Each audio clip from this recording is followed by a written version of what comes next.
In Case You Missed It with Khristina Williams is an iHeart Women's Sports production in partnership with Deep Blue Sports and Entertainment.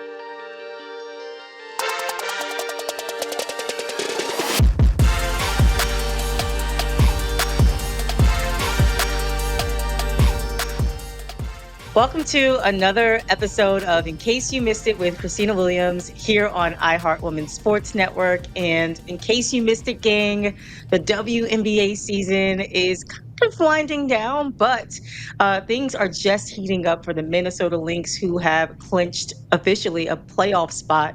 And with Napheesa Collier as the front runner for MVP this season, I figured why not invite a friend to the show back to break all things Lynx down.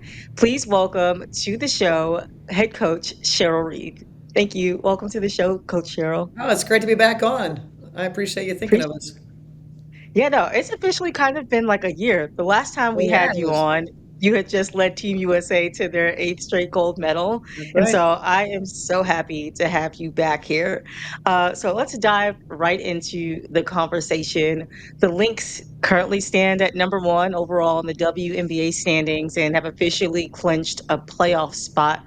Just talk about the success of the team this season, carrying over from kind of that loss in the finals last season. What's been different about this season? Yeah, you never know. We had such a special season last year, as we know, culminated in the finals, and seconds away from accomplishing a goal that they had, and you never know if you're going to be able to. You have largely the same group back, but you never know. Does it going to go as well? And so they've sort of proven that what we had was repeatable, and I think that we're a little better in terms of our experiences together, right? We were kind of making that climb together. Now we're in it. We're the knowledge that we have for each other, the way that I coach them, things that happen in a game, how they quickly get to their solutions, and because we've experienced it all before. So I'm thrilled that we've been able to sustain that success. I think it also has helped that the league went through so much change, and we didn't go through much change. I think that's been a factor. And I just think they're hungry. I think I'm not big into the words. I don't want to hear about, that you want to avenge, something that didn't go. I don't like the words. I like the work, that kind of go into it. And they've put in the work, and they've kind of shown how they feel about this team and how special that they know that they are, and trying to reach the ultimate goal together. I mean, there's so many positives to pull from this Minnesota Lynx team. And I think that it starts with Napheesa Collier. She's having one incredible season, the front runner this year for MVP. What's been different in terms of her growth? And you've been able to coach her into this MVP like player. I mean, Minnesota drafted Napheesa Yeah. Collier. It's so interesting, Cheryl, because I saw something online and it was, Twitter trolls trying to say, "Oh, Coach Reeve, she doesn't develop players." And I'm like, and I responded back personally because I'm like, you guys don't watch basketball, but Yeah. did you forget the Lynx actually drafted Yeah. Napheesa? And now she's an MVP frontrunner. Yeah. But anyways, I want from your own words, the growth in Napheesa Collier. What have you seen from your view as her head coach? Yeah, I mean, if you go all the way back to the beginning, I mean, there's been great evolution. Every year, we say, okay, when you come back, you got to add this, etc. She just has a tremendous work ethic and talent. I mean, she has this immense talent.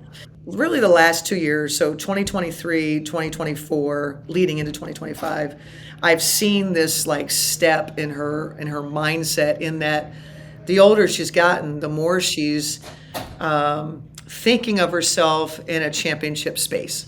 When she first got here, I think maybe she's, in 2019, 2020, we were in the semifinals in 2020 down in the bubble. 2021, we finished third. She's kind of gotten to this space where she's now been in the finals and has tasted it, has felt it. It's tangible to her now. And I've seen a difference. And Fee has voiced what that difference is. But she's like, I want it. I want to win it. And that's not to say that that wasn't a feeling she had before, but it's different and when you get to the finals. So her first trip to the finals, and Now she understands like that championship space, and she's on a mission. She's like, I want to win it, and yeah, I'm a sore loser, and that's something that we should own, and her improvement that is taking to get there from a basketball standpoint. There's nothing that she can't do. She's really an incredible basketball player. When I think about, her growth and trajectory, it kind of trickles down to the success of what this team has been able to do this season in terms of the separation of the Minnesota Lynx right now versus the entire league, and then Napheesa when it comes to being a top MVP candidate.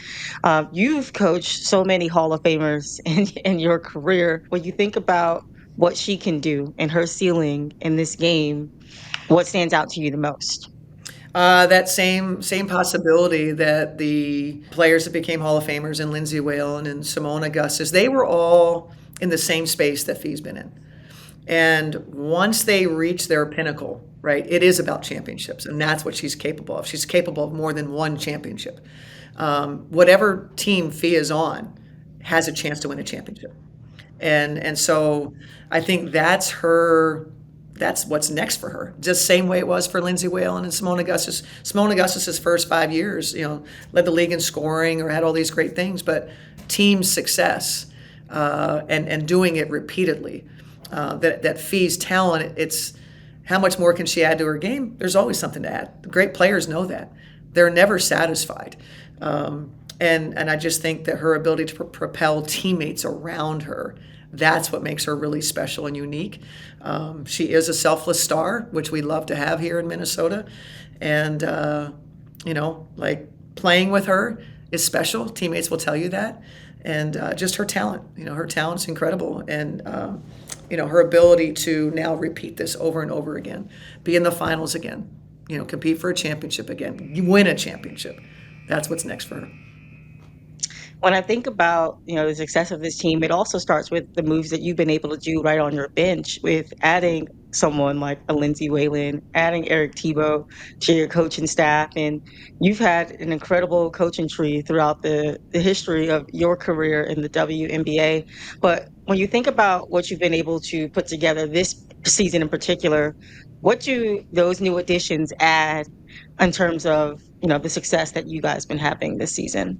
Yeah, great additions. Katie Smith was somebody I really enjoyed having on the bench with me, and that was sort of a big loss for us because of what she gave and her connection to the players, and our ads of Whalen back in the fold and Eric Tebow.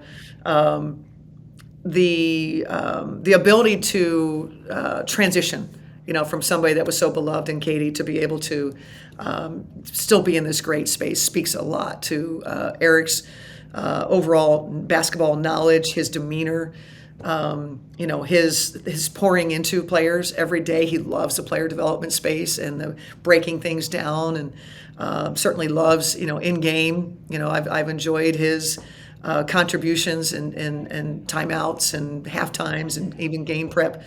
Lindsay Whalen, there's just being around Way and having her back. Having her as a fan was cool, but having her on the sideline with us, her wittiness, her knowledge, her point guard play that she has offered. Like I have to worry very little about point guard play. I hand it off to Way. And she's the one. She's like, I got him, coach. I got him.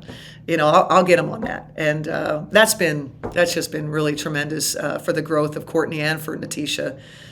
So I'm happy with our ads on the bench. We certainly miss Katie and Elaine Powell, but we like where we landed.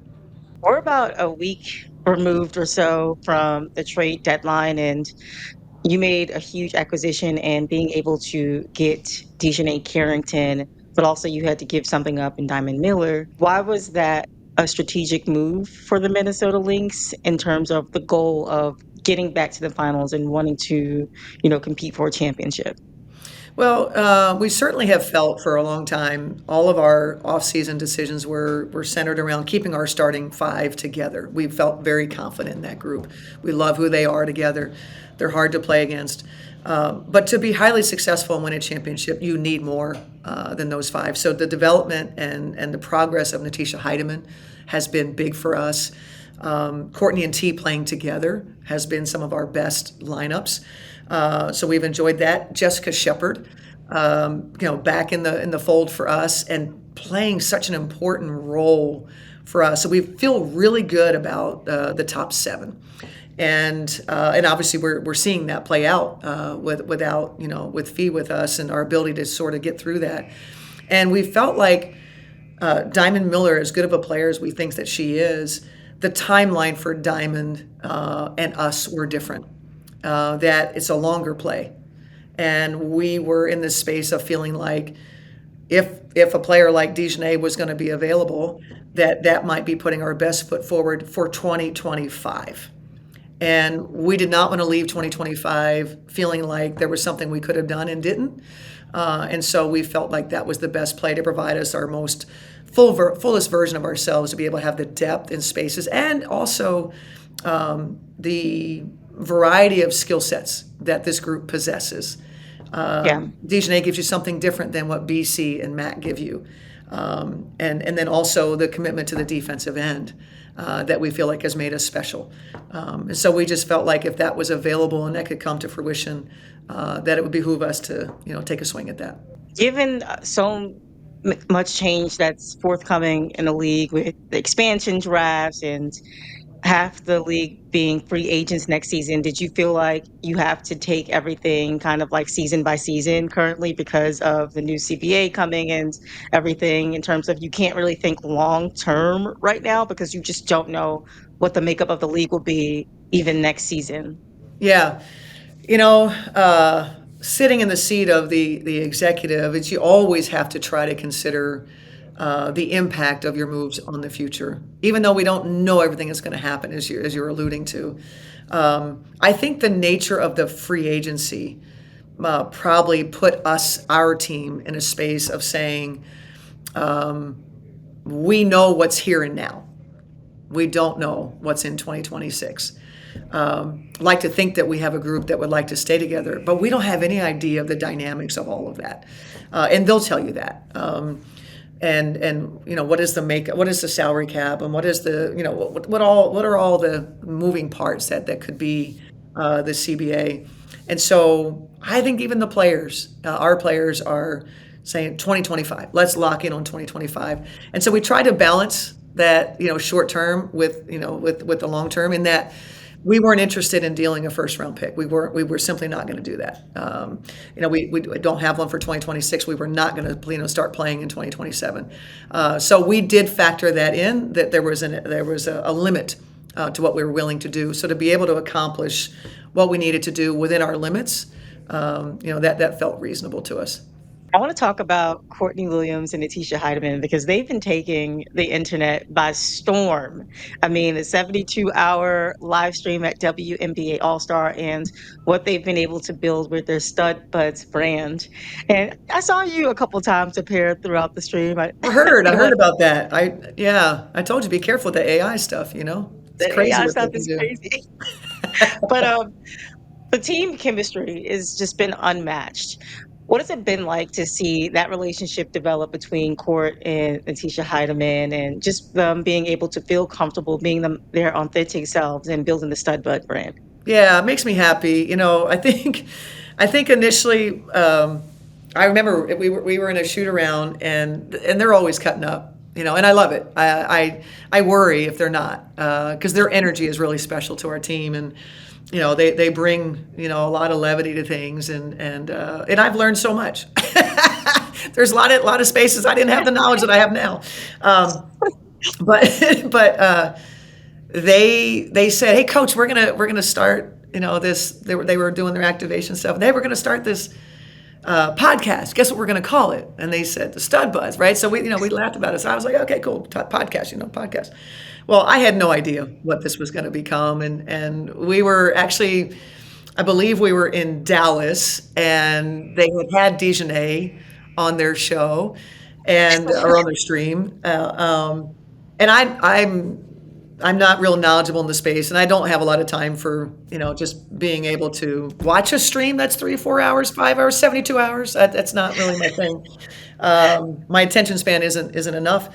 But the morning we came to our film session, Courtney had a concerned tone of voice, and she's like, "Hey, coach, I might have put a battery on the back of our opponent." And I said, "What are you talking about?"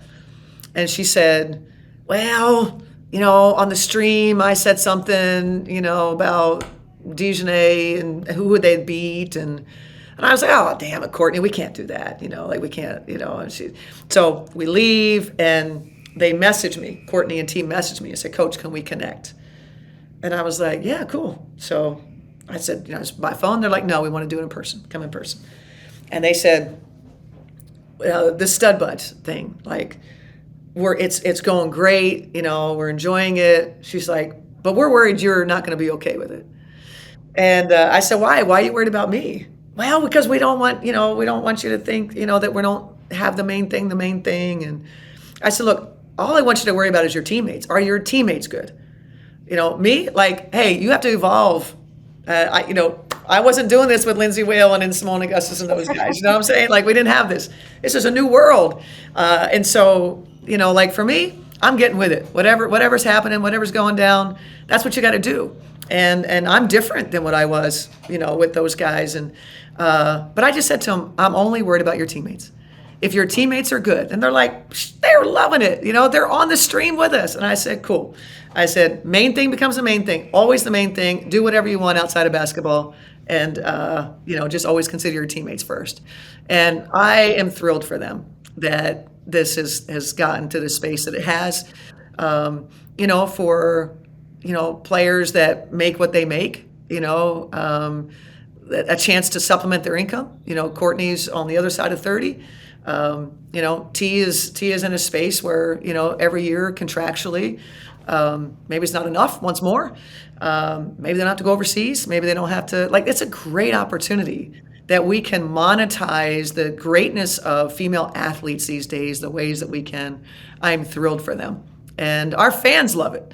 Our fans are, and we're going into other arenas, and we're getting the pink, wigs, and like it's fun for them. I don't pay too much attention. I'm glad. I don't want to. I did hear a little bit about the Barstool, that guy, but and I also said that too. Hey, when you've got the mic and you're saying things, you're going to get a little more scrutinized when you're that popular, and there's a great responsibility with that. Yeah, I saw that K Mac added a pink braid to her hair, and even Dijonai Carrington, she wore the pink wig, and she said she's a fembud. So I love that the teammates are embracing it, and Yeah, the fans, they want to know, will the Lynx host a Studbudz night and have pink wigs on every seat at Target Center? it's a great idea. It's a great idea. I'm not involved in those decisions. All right, guys. So you heard that. She said she's not involved in the decisions, but it is a great idea. So, Coach, there was recently a viral video after a team win where the entire team, they do the traditional electric slide dance after a win. But Dijonai Carrington, she said, I have boundaries. I don't want to do electric slide. So, firstly, how did this all start? Like, when did you all start to do the electric slide after wins? And is it optional or mandatory for players to participate? Well, this was long before my arrival. The Minnesota Lynx as a franchise, and I don't know who it was started by. I should know the history of this. I think it was written about, but this started a long time ago. That when the Lynx would win, they would do a post-game celebration that included dancing. I know there's been an evolution to it. The song choice for a long time was Apache's "Jump on It," right? And so they would do that dance, and then there was, like we do a lot now. Historically, there are some things that maybe we have supported that you kind of go, have we listened to the lyrics of this song? And maybe this isn't the best song.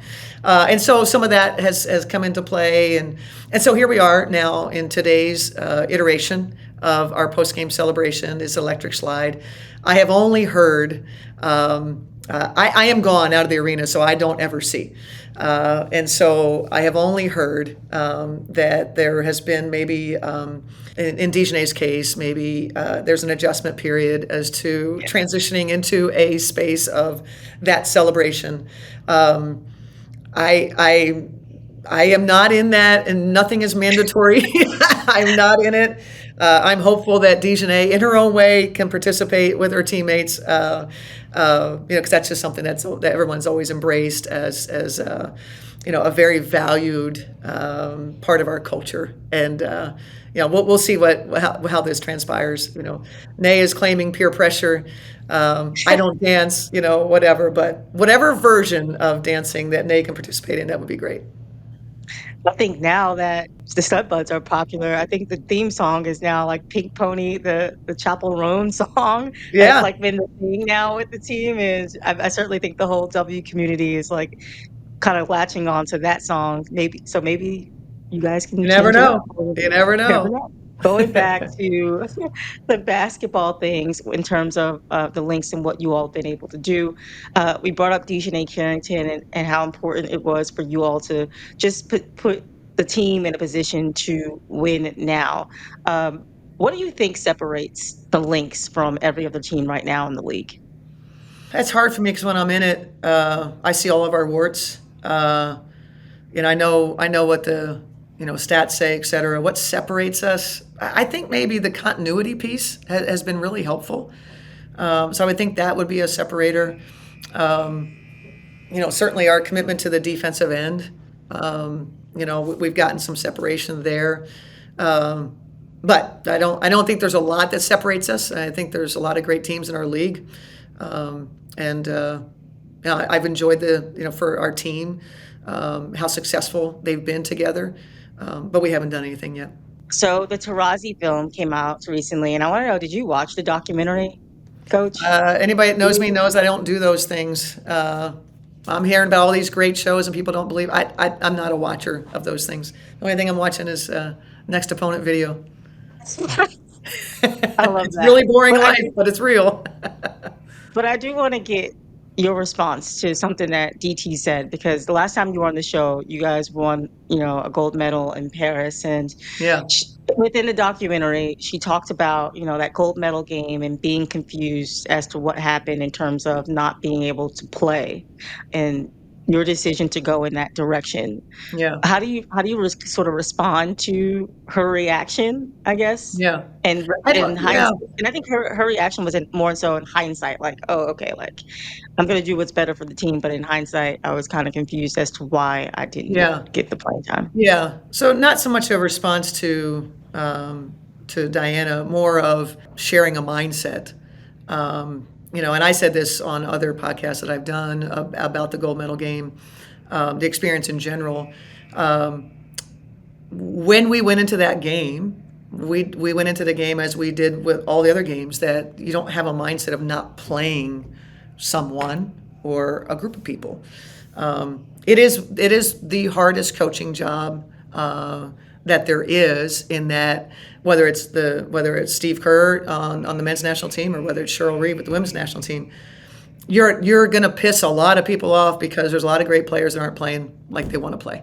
They're great players for their team. They're great players in the league, but not everybody can be the great player on the national team, right? You have to make a choice, and that's unpopular, and I get that. But you know it when you sign up for it. And I can honestly tell you that going into that game, there was every intention of playing Diana Taurasi, Yeah. and others. This is not just a DT thing. When we got to the space that we did in the middle of the third quarter and we were down 10, right? It's what you do as a coach. You go in survival mode, and those are the things, the decisions that we made that we felt like were the best decisions to get us to the place to win the game. I certainly understand anyone that says that Diana could have helped you win, BG could have helped you win, any player that didn't play could have helped you win. There's always an argument to be made. You can't argue with that. They're all really good players. But what you do is what you know at that time and what you feel like is best. That's the space I live in. When the game is over and Diana Taurasi didn't play, in particular Diana, because knowing the dynamics around, that be her last Olympics, that felt the worst. That doesn't feel very good. But I had to prioritize what I thought was needed to win. And that's what happened. It's unfortunate. I feel terrible about it. Certainly wasn't anything intentional for any of them, But all of our jobs, as coaching staff, we're trying to win the game, win the gold medal, and complete the mission, which was not easy to do. Were you able to talk to her in the last year, especially with her retiring from the W? No, we were her last game, so I mean, I saw her then, but we were her last But game. not in between. No, no. Looking ahead to 2028, Sue Bird was named the Team USA director, and she's going to be responsible for constructing that roster. But you mentioned how hard it was for Team USA to sort of win that gold medal game. Do you feel like the rest of the world is finally catching up to, the talent of Team USA? Yeah, I mean, I think every Olympic coach. So I got involved. My first Olympics was 2016, and then with Dawn and what became the 2021 Olympics. Every Olympic coach has been saying this for as long as I've been involved, right? So now, what better part of 12, 14 years that has been happening, right? And what we saw in Paris was a France team that is saying, absolutely, we are much further as a country in the sport. I thought they did an incredible job constructing their roster to compete with the USA. They had a lot of things that we had, right, or have. They had depth, they had athleticism, they had size. Those are all things that were always a luxury for us. And they were the closest team to being able to compete with us. And they were the host country. I'm super proud that we were able to overcome. If you go back, my son and I actually recently watched the game, the gold medal game, and it was the first time I had watched. And our defense was terrific. And that's the other thing. That's what the identity of our team, Olympic team, under my leadership was going to be. We were going to play defense, and defense is what got us through. And I think that for the next, these next years, if we aren't of the mindset that that the gap has closed, and I am thrilled that USA Basketball made this decision, and that Sue, and much like the men have, the timing was right. The timing wasn't right before this. The timing is right now for what they did, and I'm excited for Sue. I don't know, it's quite a task that she's taking on. But I'm here for it, and she reached out and I reached out to her, whatever, and hey, this is a team effort. We're here. We're all. If you've been a part of USAB, you'll always be a part of USAB, and I want it to be extremely successful. And I'm excited for what lies ahead under Sue's leadership. I'm curious to know where that gold chain is, that iced out bling chain that you got last Yes, summer. Where back in do the you keep jewelry it? drawer. Oliver loves his. I know that. But we all haven't worn it in quite some time. When you think about, the decades that you've been coaching and just all of your success, how do you view what success looks like for you personally now? I think it's been this way for a while. The players that I'm involved with, that their ability to reach their greatest heights, it drives me every single day. What can we do? What needs to be done? What can our franchise do to be all that we can be support-wise? What they want to be as people. How do we amplify those spaces? So that's the drive. That's the success. Is can we get them? Can we get them there? Their stated goals, and that's it's not really, the success kind of comes with after you do all those things. It's kind of like what we say. We don't talk about winning and losing games. You talk about winning possessions, and how do you win possessions? What do you got to do? Well, that's kind of that same mindset, that helping them reach their greatest heights. Okay, so then what does that mean on a daily basis? What does our franchise need to do for them? Whether it's our ownership group, whether it's our coaching staff, whether it's capital investments, just all those things that you try to think of, that we can be the very best for them to help them succeed. So thinking about all of the change that's forthcoming, the W, especially with the CBA, and I think back to All-Star when the players wore the "Pay Us What You Owe Us" shirts. Just what's your reaction to that sort of solidarity between the players? I mean, you've been a coach for a very long time in this league, and the WNBA has been at the forefront of change. Minnesota Lynx organization, especially with some of your players over time. What's your reaction to that? I mean, I am really excited. I know there's the idea of the actual negotiations. Let's put that aside and what they're going to fight for, et cetera, and what's going to happen. This is such an incredibly exciting time for someone like myself, who you've mentioned now twice. I have been in this league a long time, decades. And so I can remember a time where there was like no leverage, and valuations of franchise were loosely 10 million. People that could come in and buy it and really not have to pay 10 million. And, it was over time and it was whatever. This is what we've all wanted, right? That we've all believed in for so long. When I was a part of a team in 2003 that ceased operations, it was the second team in 3 years for me. And we weren't welcome in our facility. And it was like, I said, I'm going down with this ship. Whatever's going to happen, this is what I always believed we could be. That if we invest and we treat it the right way, we invested in it. Societal norms have changed in that time as well. Women are running for president. So this was all, sports are a microcosm of society, and right? So that's all what was happening. And there's a precedent that's been set with the women's national team, soccer women's national team. The visuals I have of them being in our nation's capital, at the Capitol building, not just them, but fans around them, supporting them, saying, yes, women deserve more. And so this is our inflection moment for those of us that have been so involved in the WNBA and have believed in it wholeheartedly and have been told repeatedly that that's cute, but it'll never be a mainstream thing. And here we are.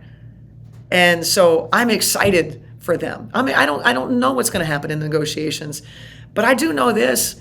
I know Kathy Engelbert, as the commissioner of our league, who was a female athlete, has been a female executive, has fought the same things that we have fought. I know that she wants to do right by the players. What they land on and what's right, there's a business aspect to this, right? I get all of that. I am just excited that here we are. This is huge.